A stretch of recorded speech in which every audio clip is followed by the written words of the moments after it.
Hey everyone! In this video we're gonna have a look at how to create a character prop digital asset in Houdini. It will be a simple asset that the character can pick and hold and move around. So we will look at how to create constraints and space switching inside the asset. We will also create a few animation deformation controls that the animator can use, and in the end see how everything fits together. So let's have a look.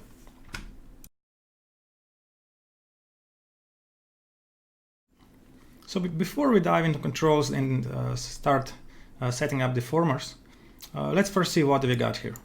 So this ray gun asset is going to be held by a character. So one thing we'll need to do is create a constraint setup that will allow space switching. So the control will have its own control for moving around, but also be able to switch the space and be controlled by a character's hand, for instance. We'll need to set up some small animated deformers for this trigger here, maybe this button. This front part could be would be nice if it could be animated by a band deformer. And since it's such a cartoony design, we might want to go for the squash and stretch and to prevent to be completely rigid. So for the main control, we're going to use just one null and one null for the constraints. So, and this null is going to be placed at the origin. As you can see, also the geometry has been placed this way, so that the center should be the origin. So say bring control and create another one called constraints.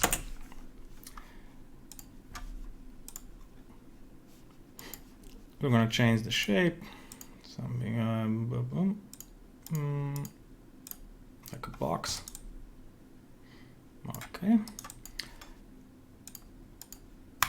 And we're going to hide the constraints because this is not needed by the animator. And now we can add some parameters to our control.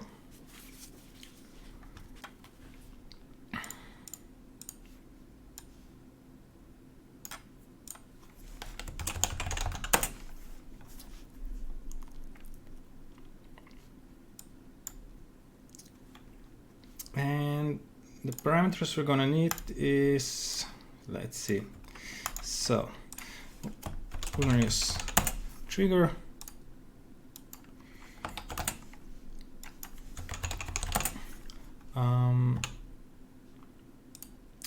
then we're gonna use side button,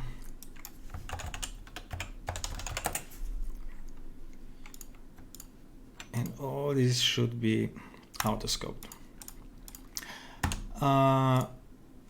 We're gonna use the, so we say the band front.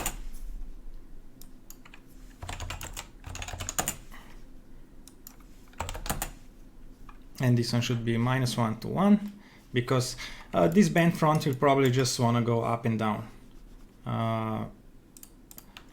It's just so we can get some jiggle on it.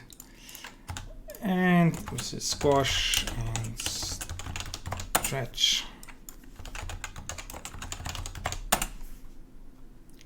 The same -1 to 1. And then we're gonna add another parameter, and this one is gonna be the integer, and let's just say custom space, and this is 0 to 1 autoscope, say custom space, and another one, the operator path, which you can say custom space object. And this is going to be, for instance, this is going to be a character's hand in case when the character is holding this this asset. when the character will pick up this ray gun, we're going to set the custom space value to 1, and custom space object will be set to character's hand, for instance. If custom space is going to be 0, it's going to be animated in local space of this ray gun control. Okay, so now if we control, we have trigger, side button, bend front, squash and stretch, custom space, and custom space object.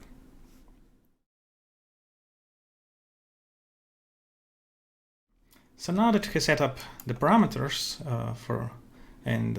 that is going to control the ray gun, we'll go into geometry and connect parameters and to the formers that we're going to create. But first we're going to create some groups for each individual deformer. So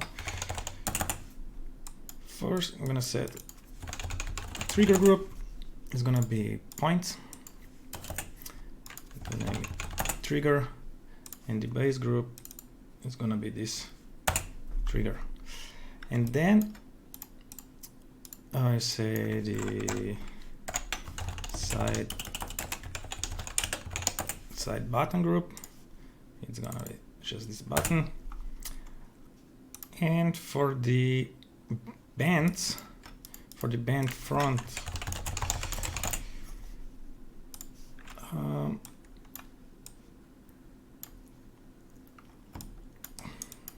we'll set it.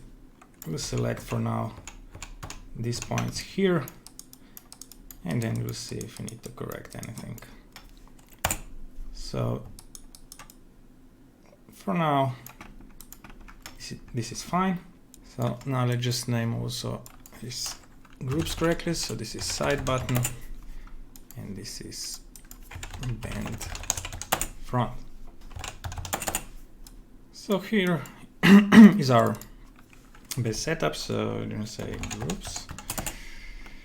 And now let's first set up the trigger. And for that we're going to use transform sub. I say points, and I say trigger. Now all we want is to move this trigger back. So what we need to do is move the pivot point to correct position like this, and check if this is fine. Maybe just a little bit up. Yeah, that's gonna be fine. So this is gonna be our trigger deform. Now all we have to do is connect this trigger to our, let's see, rotate X, and how much. So here you see, so at 43 degrees we want to have the value of 1. So you say 43 times trigger value of the control, we're going to have a nice 0 to 1 value.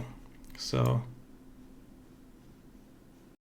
we're going to do the same for the side button. So transform, and say side button deform, points, and side button. So move the pivot point into the center.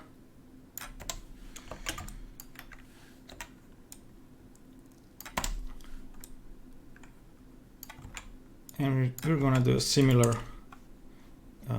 connection to the control. Side button, copy parameter. So here should be sort of a value of 1. And in this case it's translate X. So here you have a button control. Now for the band front, we're going to use band deformer.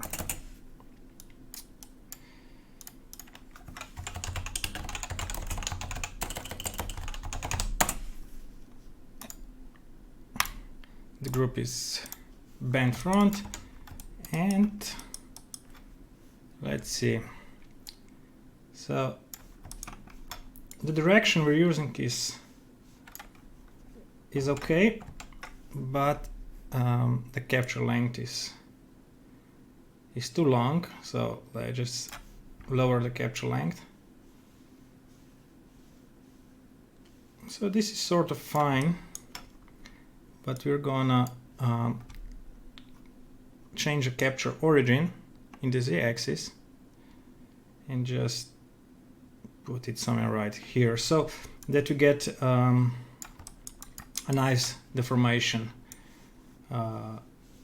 throughout the front part. Maybe just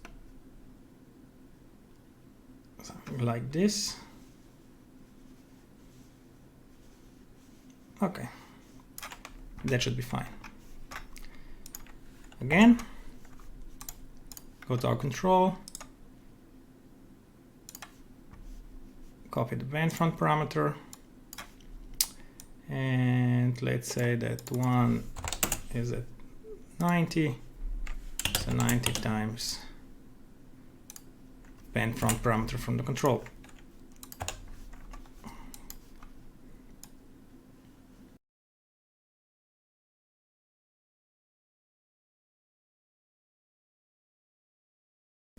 Now for the squash and stretch, let's first see what another band gives us. And let's disable the band and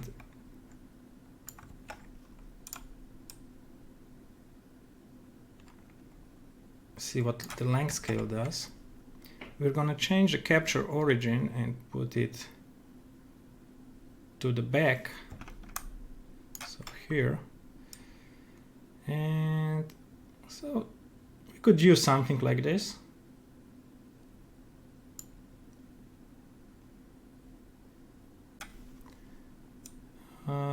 This is just to give it a bit of scaling and squashing during some extreme motion. So for us and for this tutorial, this will be fine.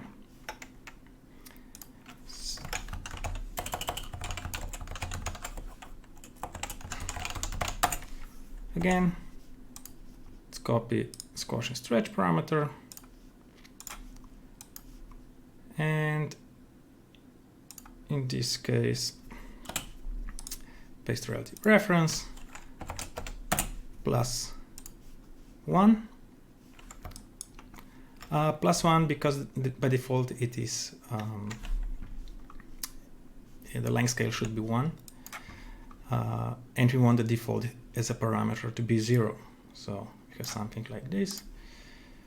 Let's just change the capture length. So this is for squash and stretch. To finish the form setup, we can just another null. Let's call it out. And one thing we should look here is our deformation order. So if we see here, change the trigger, change side button, band front, and squash and stretch, we see that they work as expected. But if we change the deformation order, let's say that this band squash and stretch would be the first to deform, something like this, or rather yet, let's just copy this one here and put this one on top, and let's compare. So let's create a switch node like this. We see that the formation is different. So this is because, especially with let's put this band front, something like this, so it's more obvious. So as you can see, the formation order plays a huge role in these things. So we take first the local deformers that only influence certain parts. So the trigger, side button, and band front. And this band squash stretch affects everything. So all the deformation that we have here is then fed into the band squash and stretch. But if we do it the first and we create first this squash and stretch, let's do something like this, and we do first squash and stretch, this trigger pivot point is at the wrong position. Actually, it would have to be here. And this side button is okay because it's only one axis, but this one is completely doesn't affect anything anymore because the bend is happening at the wrong position. So it's really important that these things are done in correct order. So that the squash stretch that affects everything is done, for instance in this case, at the end, so the formation is correct. So let's see again. So this is wrong and this is correct.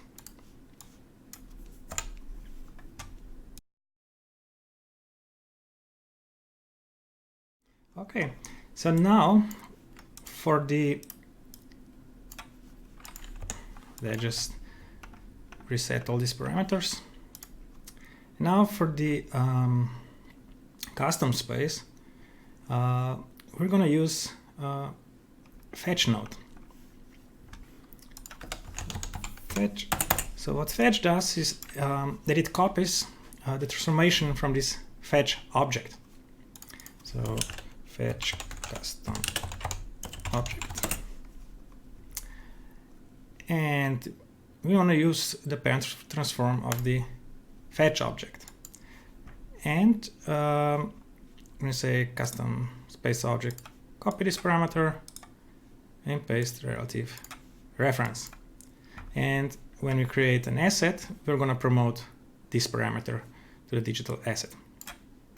So you'll just create another null and parent it under this fetch object and just say custom object boss. So we can hide this. Now all we need to do here is create a blend constraint. So blend, disable scale, we will not scale constrain it, keep position off because the Raygun constraint is at the origin and this custom object boss is also at the origin. So we select the Raygun constraints null and the custom object boss null. So now if we go into Raygun constraints, we see that the constraint network has been created. All we need to do now is actually just copy the custom space parameter and go into constraints and say paste relative reference. So if now we move this custom object, let's say here, something like this, and we say custom object 1, we see that this null is affecting our Raygun. So let's set back to 0 and reset the transform of the custom object boss.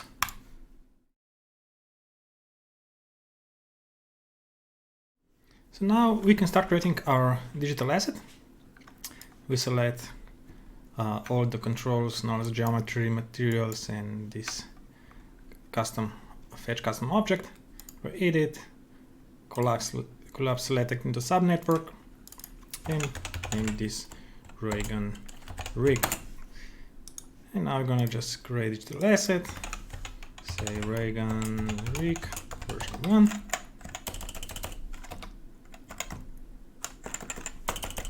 And just save into this default library. For now, I just leave it like this. So let's see that our ray gun control basically has all the necessary parameters that we need on our asset. So if we go into our type properties, parameters, we can hide this subnet, and we can also hide this transform, because we're going to promote our own transformation controls from the ray gun control. And I'm going to say controls, transform,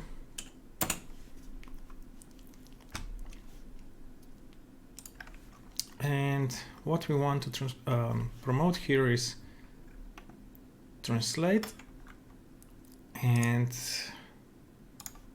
rotate and scale. Just name these controls, make it easier. We're going to create a separator and also promote controls that we created. So for translate, let's just rename, let's say raygun T and raygun R and raygun S for the scale. So let's see what have we here now. We have our transformation controls. What we also nice, maybe we should just also promote a rotation order for the control, because we don't know for every scenario what rotation order will be best. So we're just gonna go for rotation order and export parameter to type properties. So rotation order. We leave this auto scope off because we don't want to key this channel. Okay, so let's go back, see what we have. So we have our mic control, scale is nice, trigger, side button, bend front, squash and stretch, and custom space, which we will set up in a minute.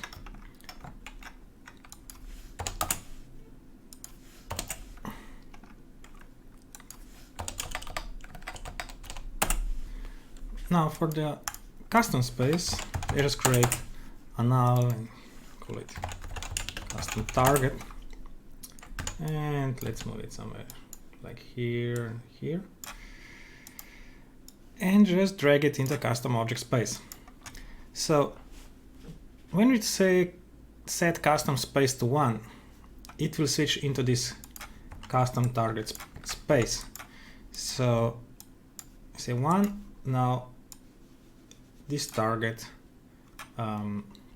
controls the transformation of our ray gun. Now this ray gun control can still move under this new control. But what if we want to switch space but also keep the position of the default space? So to do that, we're going to type properties.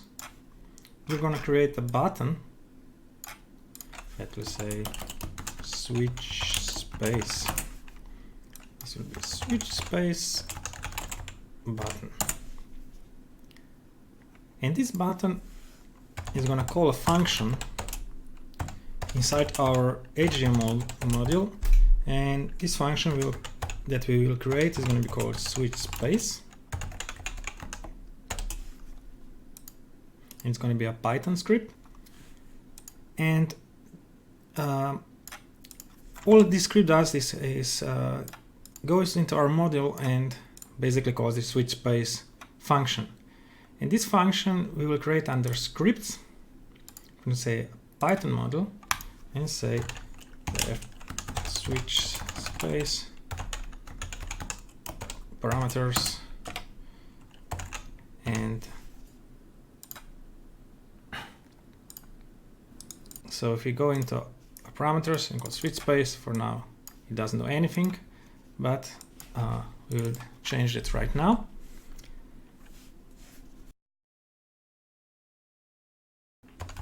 First, we need to know our node, and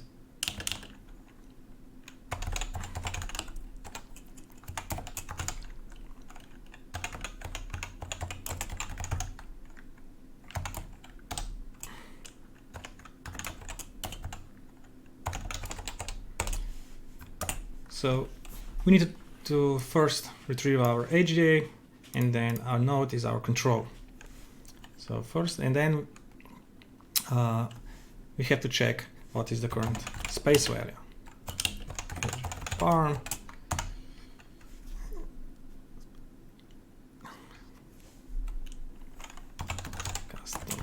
custom space. And after we have space, we can get the old transformation, transform old, because we store this old transformation. So when we change space, we will match back to this old position. Now we can change the space parameter, or the custom space parameter, and say custom space set to 1 minus space, so we reverse it, and calculate the new transformation. Now the problem is we cannot set this transform node on our ray gun control null directly, because they're connected to the HDA model. So we need to calculate this new transformation and apply it to the HDA ray gun transformation parameters that are controlling ray gun control transformations. Transform is transform old. This node parent.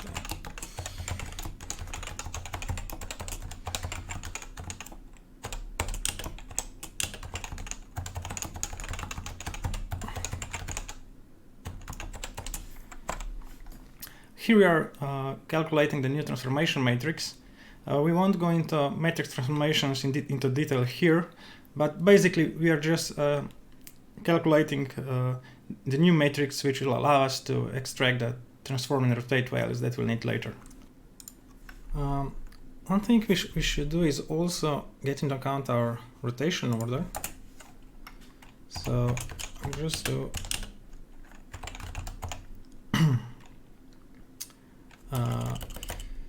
h bar rotation order. Right now.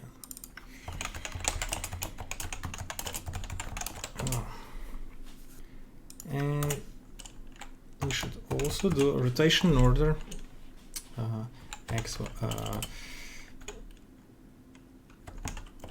in text value. We're going to need these values. Basically x, y, z will be value of 0, and x, z, and y will be value of 1. So we'll just write this down.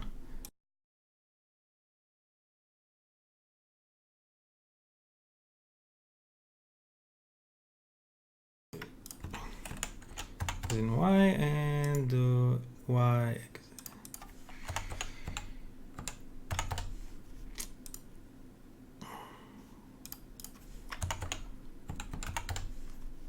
Nope, edit mistake, y, z, x. Okay.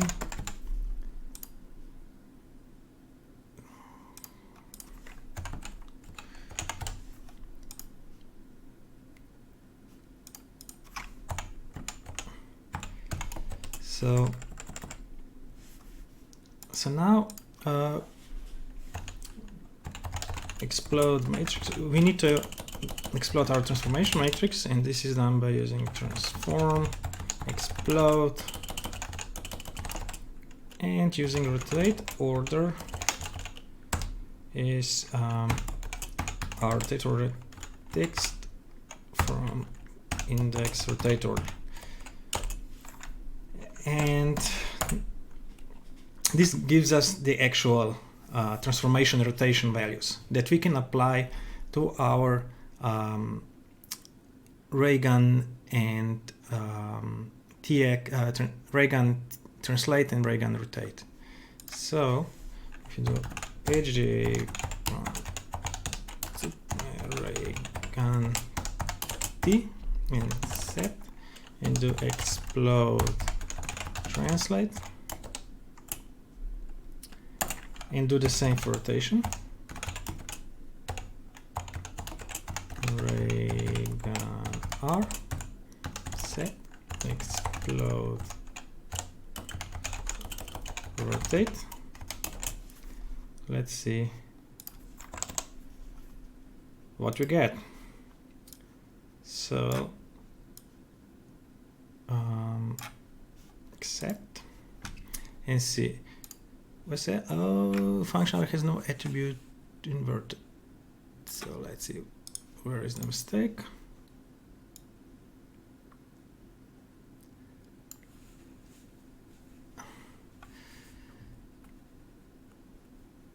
Oh, here not pre-transform. This is a function actually.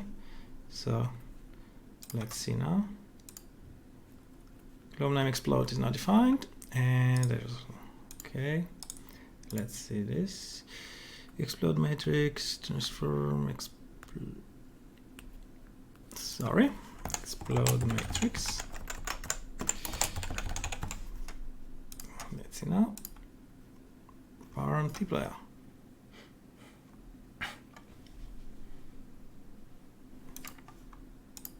Okay, this should work now. Let's go to custom object, or better yet. So let's say we move the ray gun here, and we just want to switch to this object, the custom space, and move it around. Okay, this works nice. And off we change the rotation order, and we see, we'll check if it still works. It works. Okay. So if we do it like this without the switch space, we see it jumps. Okay. Now all we have to do is a simple scene cleanup. Set everything to 0. We can delete this custom target, save node type, and match current definition. And we have our asset ready to animate. Thank you for watching. I hope you found this video about rigging a character prop asset useful, and hope to see you next time. Bye bye.